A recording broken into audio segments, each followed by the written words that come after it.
A 23-year-old Mexican social media influencer has been shot dead while live streaming on TikTok.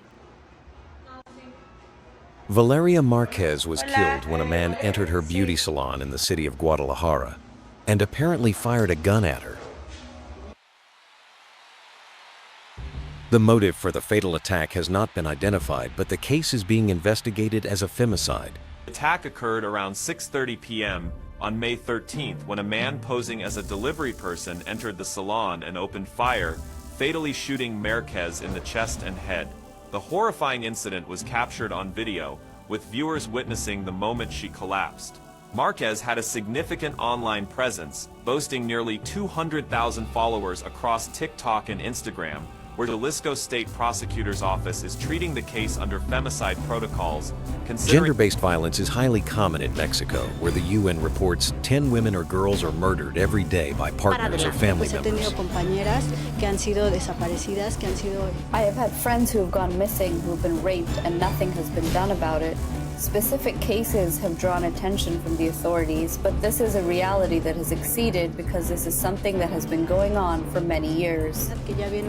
Male aggression and violence against women is supported by politicians who do very little to enforce the laws created to protect women. This global crisis is being buried under stories most news outlets consider more important than femicide.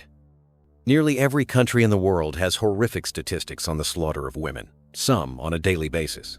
One woman in Australia is killed every 4 days by men's violence. Every 4 days this year alone. As a woman standing in this place, that makes me absolutely furious, and it also makes me terrified.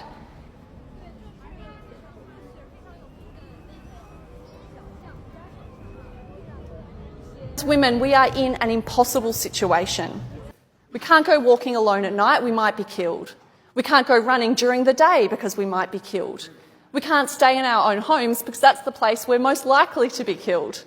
We're told don't stay in a violent or coercive relationship because you might be killed, but also don't leave because that's when you're at the highest risk of being killed. Politicians are not treating this like an emergency. What will it take for politicians to stand up and not just say that this is unacceptable, but act like it's unacceptable? Remember me when the sun comes up. Between 2009 and 2021, 490 Indigenous women and girls were the victims of homicide in Canada. This is 6 times higher than non-Indigenous women. Victims of gender-related homicide in Canada average 102 per year, and in 2022 that went up to 182 cases of Canadian women being murdered. Until recently, the disappearance of Indigenous women were barely investigated. In Canada, every 2 days, a woman is killed violently, most often by a man, and most often by a man she knows. And it's precisely because she's a woman.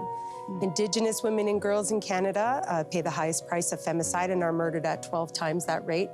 And yes, other marginalized women, Black women, women of color, migrant women, and others also face increased risks of femicide in Canada.